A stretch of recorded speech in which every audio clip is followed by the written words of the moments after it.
بسم اللہ الرحمن الرحیم۔ آج ہمارا ایزی فاسٹ قرآن اکیڈمی کا 45واں سبق ہے۔ تو یہ ہم تختی نمبر 6 پڑھ رہے ہیں۔ یہ ایک ورکشاپ ہے پچھلی ساری تختیوں کی۔ ذال زبر ذا، کاف زبر کا، ذاکا، رو زبر رو، ذاکا رو، وقف کی صورت میں ذاکار، ذال زبر ذا، کاف زبر کا، ذاکا، رو دو زبر رن، ذاکا رن، وقف کی صورت میں ذاکا رو،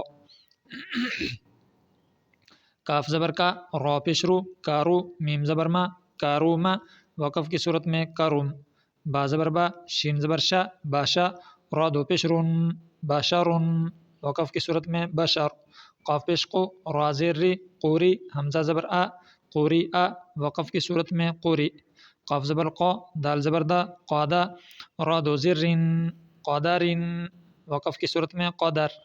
اب یہ دیکھیں، یہ اس نے را کی مثالیں بتائی ہیں کہ جس کے اوپر پیش ہو، دو پیش ہوں، زبر ہو، دو زبر ہوں، ان کو ہم نے موٹا کر کے پڑھنا ہے۔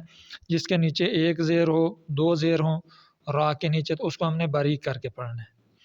ذکر، ذکرو، کرم، بشر، قری، قدر۔ ٹھیک ہے، آج ہمارا یہاں تک سبق ہے۔ کل ملتے ہیں اگلے سبق کے لیے۔ اللہ حافظ۔ Ring, ring, ring.